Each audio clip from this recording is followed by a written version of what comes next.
Përshëndetje të gjithëve. Së pari më lejo të uroj festën e ringjalljes së Jezu Krishtit. Sot me rastin e pagëzimit dua të ndaj shkurtimisht dëshminë time rreth rrugëtimit tim në besim të Jezusit. Pra, si çdo dëshmi apo histori besimi, edhe imja ka disa anë dhe mund të shihet ose tregohet nga këndvështrime të ndryshme. Disa prej tyre mund t'i kem përmendur edhe më parë, ndërsa disa detaje mund të mungojnë sot. Megjithatë, do të përpiqem t'ju tregoj një përmbledhje të këtij rrugëtimi. Pra, si shumë të tjerë në Kosovë, edhe unë jam rritur në një familje nominalisht muslimane, apo me një fjalë tjetër, jo praktikant të Islamit. Përjashtim për festat si Bajrami. Për herë të parë njohja me Jezusin ishte kur isha fëmijë.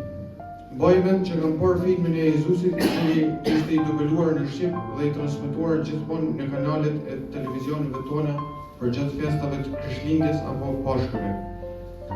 Sepse ndoshta nuk i kuptova plotësisht gjërat si mëkati, sakrifica apo arsyeja e kryqëzimit, mbaj mend se kur e pash për herë të parë, se më preku emocionalisht dhe se kam qajtur.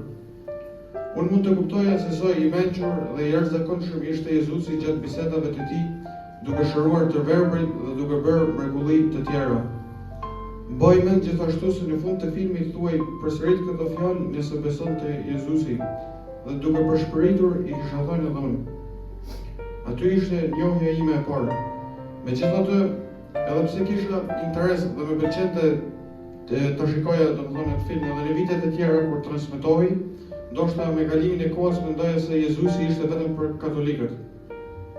Megjithatë, duke u rritur në një ambient jo të krishterë, kjo njohje mbeti vetëm si një kujtim, pa pasur një vazhdimsi të vërtetë në jetën time. Me kalimin e viteve, ndoshta shihja Perëndin si diçka të largët dhe nuk e kuptoja plotësisht rolin e tij në jetën time. Mund të ketë pasur edhe faza si dyshimi, mohimi apo paqartësie, dhe për këtë arsye nuk kisha një marrëdhënie personale me të. Me kalimin e kohës kjo më shtyu të kërkoja përgjigje për çështjet shpirtërore dhe kuptimin e jetës. Gjatë adoleshencës fillova të eksploroja ide dhe mësime të ndryshme, përfshirë edhe ato të New Age, që New Age e ka kuptimin një përzierje idesh shpirtërore që fokusohet më shumë te energjia, vetja dhe universi, sesa te një marrëdhënie personale me Perëndin. Si rezultat, kisha krijuar një kuptim të paqartë dhe ndonjëherë të shtëmbruar për Jezusin. Mbaj mend që për herë të parë u ftova në një shërbes të Krishtlindjes në vitin 2016 nga pastor Semi. Edhe pse ishte një përvojë e veçantë, nuk vazhdova rregullisht. Megjithatë, edhe gjatë kësaj kohe, Zoti po punonte në jetën time, në mënyrë që unë nuk i kuptoja plotësisht. Më vonë, gjatë viteve 2020-2021, pata mundësi të marrë pjesë edhe në disa shërbesa të tjera me tema të veçanta. Por vetëm ka fundi i vitit 2021 morra vendimin të filloja të shkoja vazhdimisht. Ndonëse në fillim ky vendim nuk erdhi plotësisht nga një kuptim i thellë për shpëtimin, ishte i tërhequr nga kultura dhe mënyra të jetuarit me besim që shihet te të tjerët. Kjo më shtyu që të kërkoja këtë paqe edhe për veten time. Prej atëherë gjërat filluan të ndryshonin. Nëse më parë Jezusin e shihja vetëm si një figurë mistike që kaloi vitet në Egjipt apo Indi duke u ndriçuar, tani po njehja figurën e tij të vërtetë përmes ungjillit dhe jo ashtu siç e kisha dëgjuar nga gurut apo mësues shpirtëror të cilët po bazoheshin tek shkrime shumë të vëshme gnostike apo duke marrë një varg prej Biblës dhe duke nxjerrë total nga konteksti.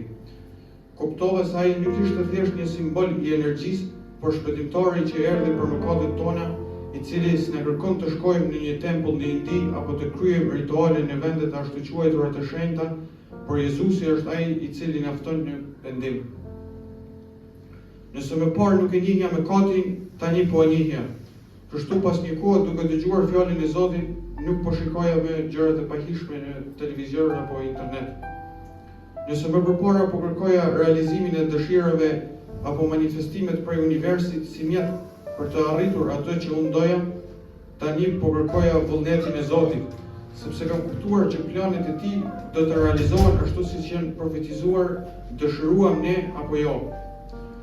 Unë besoj se Jezusi vdiq në kryq për të paguar pagën e mëkateve të mia dhe u ringjall pas 3 ditësh, dhe besoj se ai një ditë do të kthehet përsëri.